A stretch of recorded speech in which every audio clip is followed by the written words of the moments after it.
The socioeconomic circumstances of the oil-rich Niger Delta region, which is wholly domiciled or situated within Nigeria, has been forged over the years by the activities of international oil companies. Conversely, these exploratory and extractive activities have been the source of extensive environmental damage to that region's ecosystem, resulting in water pollution and great harm to agricultural endeavors. Consequently, there has been increasing tension around much of the Niger Delta as communities attempt to assert their right to what they feel is their God-given resources. As far as the indigenes are concerned, various Nigerian governments have also not come clean regarding their aspirations. Neither have they shown trust in several government interventions to resolve the matter. But now there seems to be light at the end of the tunnel with the impending passage of the Petroleum Industry Bill. For what this represents and the outlook going forward, we're now being joined from our Rise Abuja studio by Honorable Dum Dekor, Chairman, House of Representatives Committee on Host Communities. Honorable Dekor is also a former Deputy Speaker of the Rivers State House of Assembly. Honorable Dekor, good morning, and thank you for joining us on the morning show. Well, very quickly, there's a lot of expectation, a lot of anxiety about the Petroleum Industry Bill. For about 2 decades, Nigeria has been trying to reform the oil and gas sector. And now, this present National Assembly is promising that within the first quarter, that PIB will be passed. And the Minister of State for Petroleum Resources, Chief Timmy Presiva, has also said, well, presidential assent will be, will be guaranteed without any further delay. How optimistic are you? And to what extent, as the bill as presented now, to what extent does it take care of the interests of the host communities who are still insisting that not enough is being done? Well, thank you very much. We have about 800 oil-field communities and over 900 active wells in the Niger Delta, which is, you have about 70,000 or slightly above that square kilometers. And we have people living there who have been living permanently in self-denial. Permanently, we have been denied. That's those in the Niger Delta have been denied. They have nothing to show for this number of years of exploration and all that. But you can see, with the introduction of the PIB, we hope that it will address some of these issues, because it's not too good when you get to visit some of these communities and see what their lives look like, and their livelihood means have been taken away from them. And it's not any fault of theirs, we believe, because if you see the PIB as proposed, it's before the House, and of course you're aware that when a bill is before the House, all other things that need to be done legislatively will be done to see how improvements can come in. When we visited the PIB committee, the section on host communities visited a couple of states. We're in Bayelsa, we're in Delta, we're in Rivers. We had an aggregate opinion from the people, because we had to take when we did the public hearing, not everybody could come to Abuja. And so we had to move down to the hinterland to meet with the people. We visited communities, we visited groups. We took their stories and their presentations right there before them. And we're able to take a look at them.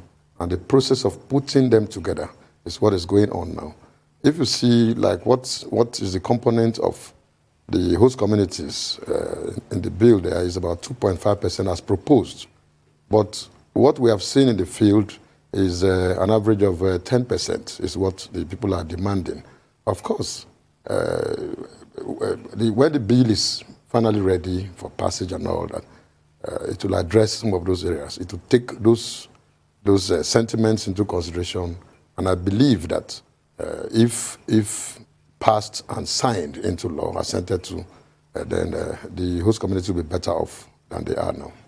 Thank you for raising that demand for 10% instead of 2.5%. Sounds like you're doing great work here. But what is your response to the fact that the Speaker, Femi Gbajabiamila, has said that the House of Reps will not meet that April deadline because of the Easter holiday and then Ramadan? So now we're looking at May, which is no longer the first quarter of the year. What's your response to that? And also, are you worried about the fact that the bill does not define host communities as a term? What is your definition of host communities, and is that something that should be included in the bill?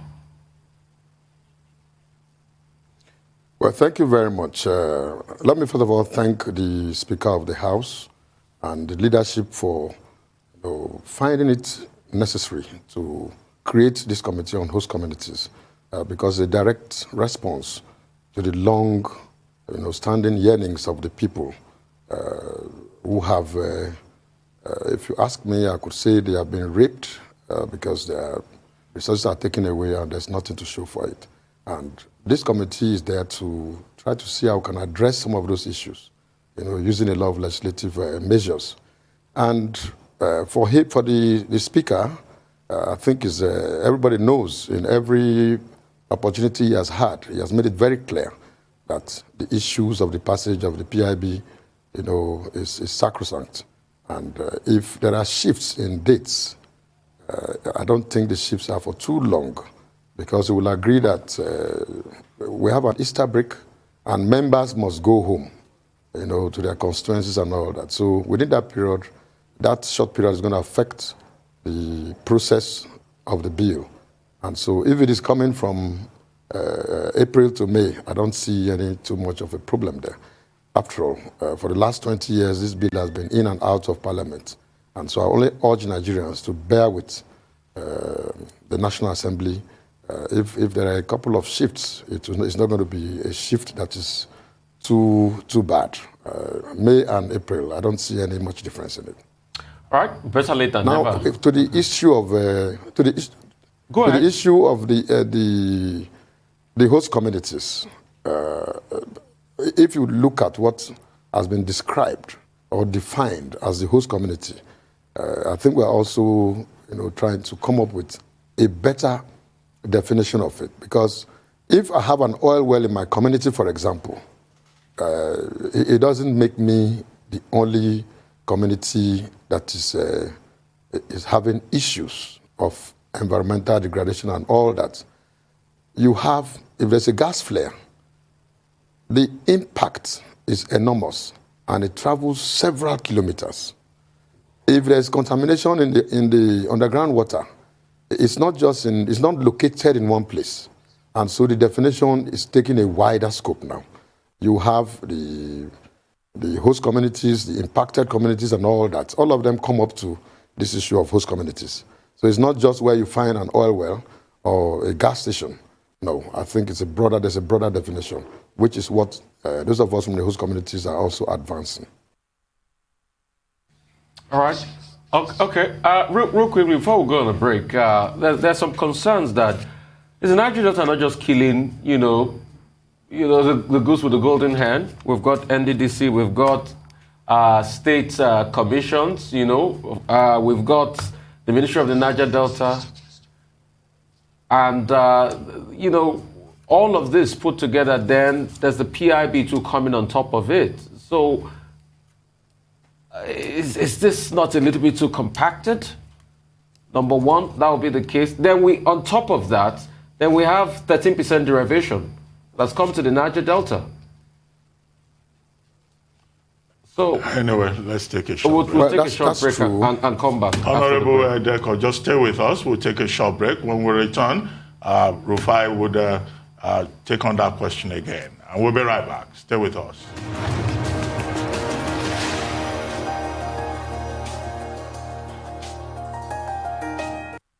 All right, welcome back. Still the morning show right here on the Rise News channel. We've got Honorable Dum Dekor, Chairman, House of Representatives Committee on Host Communities. Like I was saying before we went on that break, Honorable, I said, isn't it getting too much? We've got taxes, yes. We've got 13% derivation. We've got NDDC. We've got the Niger Delta Ministry, and the list goes on and on. We've got heavy billing, heavy taxes. We've got development taxes that some of the oil majors will still have to pay. I know it to the fact that there's oil in every part of the world, and some of these oil majors can get a better deal in other parts of the world. Shell is also making oil very cheap on the international market as we speak today. So they can get better deals elsewhere. They can get better service. Cost of production here is even higher, and some other ancillary costs you have to pay. There's massive insecurity in the region. You know, they are not sure their workers will not be kidnapped, and they have to pay big ransoms. You know, so there's a lot going on. It's not even the most interesting of environments to work in. Is this not getting too much by the host communities?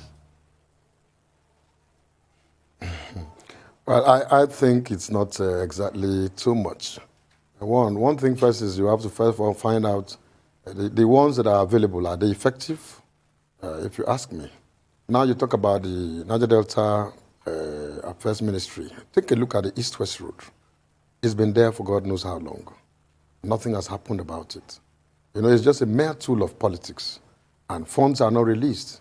They are not taken. It appears that the issues that have to do with the host communities are taken with levity, in all fairness. And so to that extent, we believe that's why we're happy that there's a committee like this. It's going to be, we're going to deploy all available legislative measures to ensure that this whole gamut of agencies and interventions and all that will be put in such a way that they will have a direct impact on the communities. I'll give you an example. When you talk about the 13% derivation, what even gets to the states is not exactly 13%. Because if you say 13% derivation, it means that the 13% will be deducted at source and paid. But in this case, taxes and all kinds of deductions are made. And for these deductions, are they legitimate deductions? Who benefits from those deductions and all that? So there are a whole lot of issues around it. We are taking a cursory look at all these agencies and how best, as a group, as a committee of the House, we can deploy all available legislative measures and techniques to see how we can make them more effective. When you talk about the issue of the host communities aspect of maybe the host communities fund that is proposed, I think that if it is captured in the way it should be, and the communities, as they are anticipating, are allowed to take full control, you know, in terms of the management of those funds. You know, because what you see in most of these cases is that some of these agencies sit in the comfort of their offices and determine what projects and programs should be for the people. The needs assessment is not always, in most cases, done in a way and manner that the communities are carried along. So you find a community that maybe has water, and somebody sits somewhere and says, we're going to provide water for that community. You have not attended to their needs. Maybe their next need in terms of priority, maybe electricity, but they don't have it. And so these issues and all these agencies and interventions that have been put together are the reason why this committee has been put in place, so that we'll address them. We're working on, partnerships and all that we can put together to enable us get to them. But I can assure you, it's not enough for the communities. It's not enough, because if you go to the communities and like I keep saying, a visit to each or any of these communities, just put it anywhere. At the host communities, take for example, if you go to Ibejuleki, for example, where you have issues of shore protection, the entire coastline is being washed away by dredging activities. These are also areas people have to throw some light on, because when we went there, you discover that the residents of that corridor can no longer go to do their natural fishing that they have always done. And so some livelihood means, has been removed. What next? Those are the things that bring up agitations. Mind you, the Dangote refinery is coming up there, which is also an oil asset. Now, if you go to the Niger Delta, we visited a community called Mubo in Gokana. I tell you, if you get there, you will weep. Even my colleagues, who come from other parts of the country, who were able to see what happened there, you discover that most of these interventions, not one has gotten to any of those places. And that's the reason why we've been mandated to take a look at the issue of, we have mandates given to us, and by the grace of God, I believe that if we come out well and partner well, the host community will be better off. But the issues of these interventions, we must strictly make sure that they are getting to the people. Because as it is now, they are not getting to the people. If you look at NDDC, for example, you hear of a whole lot of projects scattered all over the Niger Delta. But when you go there, some of the roads are started in the morning and completed in the evening. We hope that this new NDDC are set up now will do better. We also hope that a lot of these agencies of government will sit up, because we will be engaging them in a very critical manner. Well, the bill, as proposed, provides for host communities development trust and the appointment of trustees. What is the guarantee that that is not going to be a fresh source of tension in the Niger Delta among the concerned communities? And second, operating cost for the investors. It's about the highest in competitor nations around here. Now, is there any guarantee that when that PIB eventually is passed and some of the concerns of the host communities are addressed, that there will be a peaceful environment for investments within the Niger Delta? Oh, yes.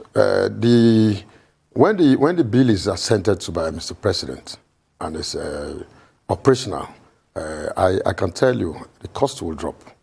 Because what do you need soldiers for? What do you need soldiers to guide pipelines and all that for? The reason why you have soldiers there is that the people have been abandoned. And you must understand that these facilities are in people's communities. And you don't have one, most of them don't even have a health center. Some don't even have a school. Those are the things that aggravate, their anger. But I believe that with the PIB, if the communities are allowed to determine who runs it, then I see a situation where there will be total peace in the Niger Delta.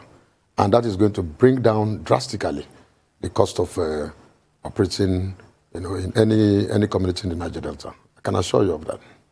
And I also asked a question about the host communities development trust and the appointment of trustees. Are we going to? Yes, that's what I'm saying. If the trustees, because as it is proposed now, the company determines who the trustees are. I don't think that's right. And from our engagements across the Niger Delta, people have rejected it completely. And at the end of the exercise, if the people of those communities are allowed to determine who runs it through a fair process, certainly you won't have any of the issues anymore. Because if it is 5%, if it is 10%, whatever percentage that is finally agreed on in the bill, and it is released, when you look at issues of, how would you suggest that if I'm a community and I'm supposed to benefit, like it's been proposed now, I'm supposed to benefit from 2.5%, you're going to give me who the trustees are. Do you understand? The company provides who the trustees are. That's on the one hand. If there is any issue of maybe any of the facilities being vandalized or damaged, then the host communities are held accountable. It's not right. You understand? This is flowing from what we have seen, in our engagements from the various states in the Niger Delta. So if you allow the people to take ownership of the process, then you won't need one soldier anywhere in the Niger Delta. If you allow them to take ownership of the process, where the percentage that is finally agreed is allowed for them to manage, and they can only be supervised, so that they determine what are their own priorities, then in that case, the cost of production and all that will be lowered drastically. Well, I'm going to stay on that comparative note and look at national oil companies across the world, from Petrobras, Petronas, Saudi Aramco, even Algeria's Sonatrach. Everybody is looking towards the decline of oil and looking into investing in renewable energy, zero carbon emission, Paris Climate Change Agreement. We all hear all these phrases bandied about. Other people are actually taking action. And Nigeria, on the other hand, with the PIB that we're hoping will be passed in May, we're just getting off the starting blocks, where other countries are at the finish line, moving on to start a different race entirely. What should be incorporated into the PIB to embrace this reality? Well, like you rightly said, it's something that has been started a bit late, and I believe that the issues of climate change and all that, I was privileged to attend one of the programs with the Ministry of Environment, where the two ministers were there. There are things that have been proposed. Take, for example, like issues of gas flare. If we can, provide stiffer penalties for gas flaring, definitely the operating companies will definitely tow the other way. With the intentions of government now to take a look at gas, because oil, as it were, is becoming, it's all over the place now, and the cost is changing, and you can see what's in the market today. And so I think that if you have the government, the Nigerian government, if you're able to have a policy that will take care of these issues of gas flares and all that, as it's been canvassed now, and then it will address some of these issues.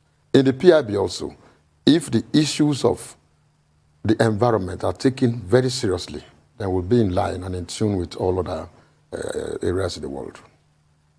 Right.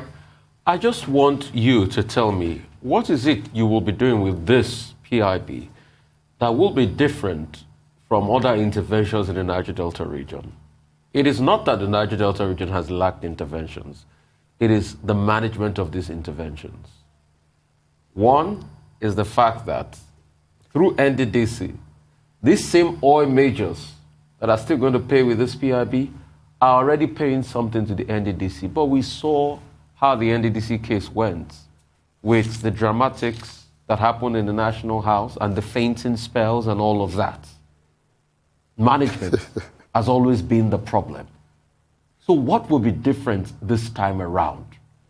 I can even go back for you since the time of Hon Dum Dekor, to be able to help this area.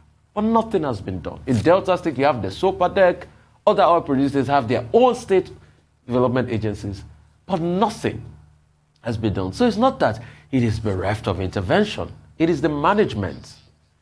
But you'll answer this after this commercial break. We'll be right back. Thank you so much for your time.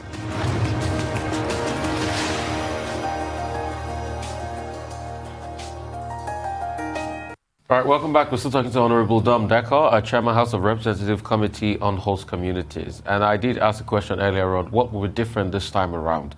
I did posit that it's not the fact that we have not, had many intervention schemes in the Niger Delta region, but the management has always been the problem. What will be different this time around?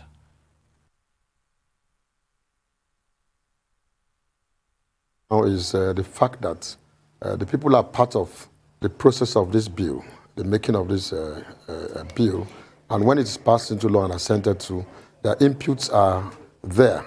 There in the sense that if you look at NDDC and most other intervention agencies you talked about, a lot of them, they have no hold on who heads them or who operates them. And so if they don't have a hold on it, they actually cannot determine what happens. And that's why you see the agitations.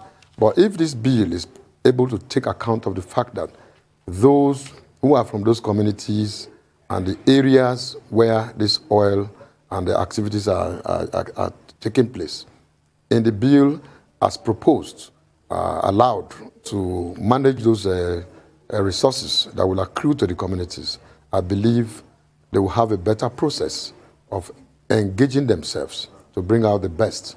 Because when you have someone from a community who is mismanaging your funds, it's always very easy to call the person to order. But in this case, somebody comes to put somebody in a particular office and you have no idea of how the person has come. It only serves a particular purpose.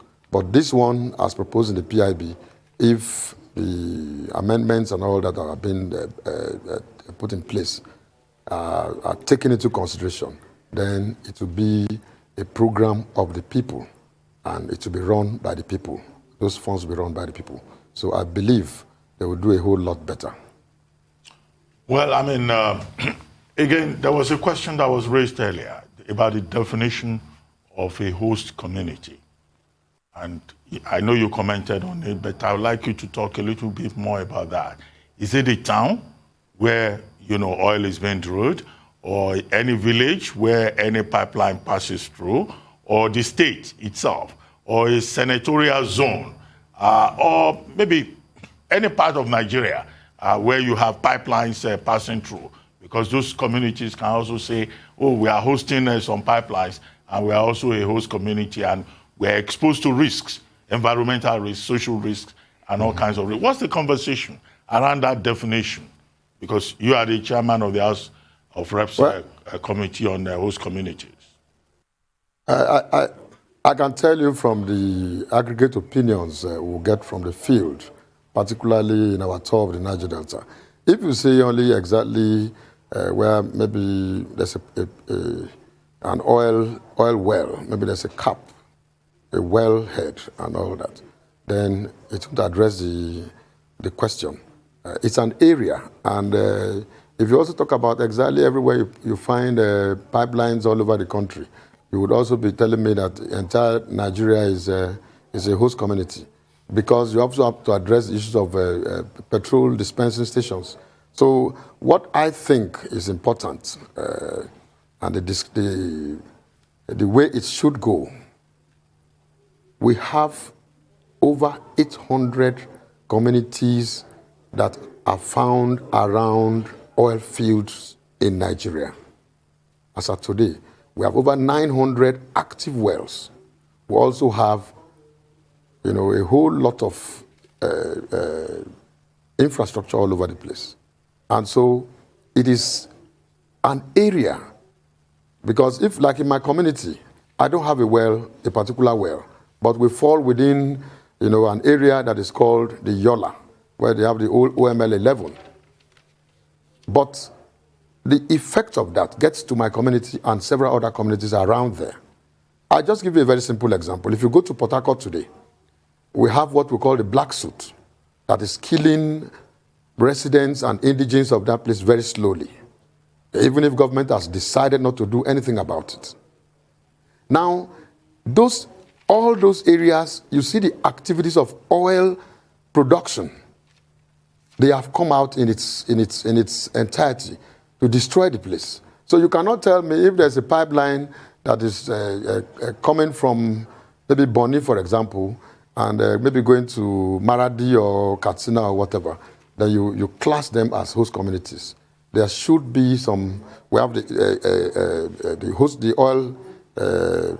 host communities. We have the impacted communities and all that.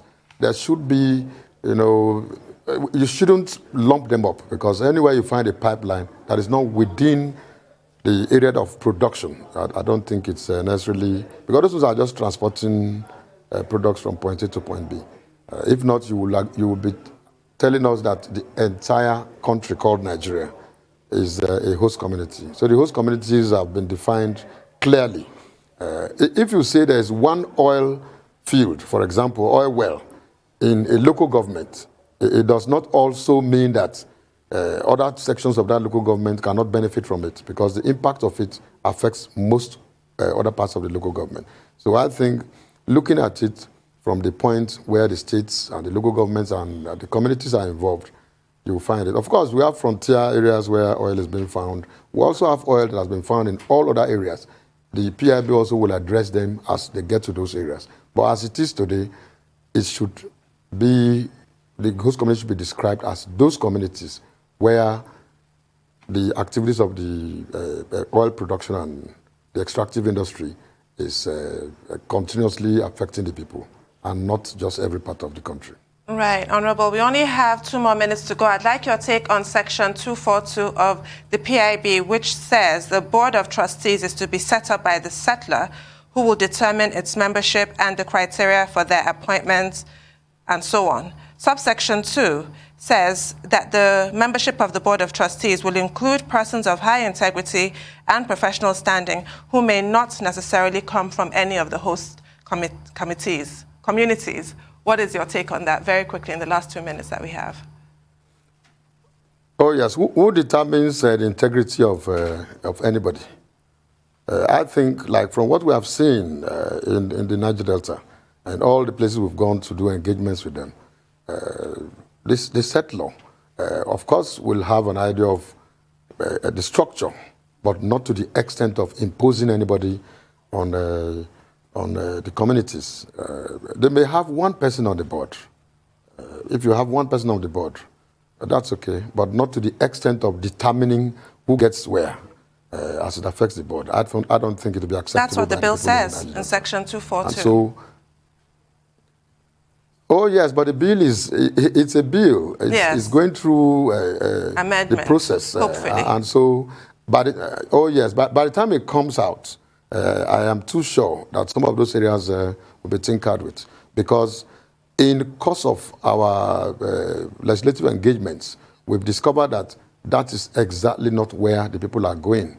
And mind you, the bills and laws are put in place for the people. And if the people are not carried along with those sections, then I don't think it will be acceptable by them.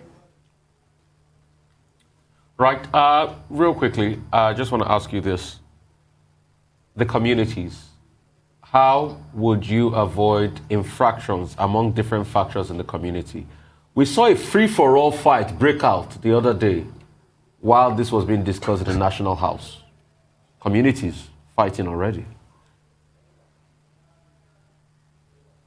Quickly. Well, that tells you the level of agitation amongst the people. And of course, you are aware, what the companies have been doing before this time was to break the communities into pieces. And that's what you saw play out in the House. But I think that with the bill, once the bill is passed, I think all that will be addressed, because the people are to be carried along by this particular bill. We hope that when all of this about who gets what is determined, that there will be no opportunity, no need to blame the outsider. But we thank you very much, Honorable, for joining us on the morning show.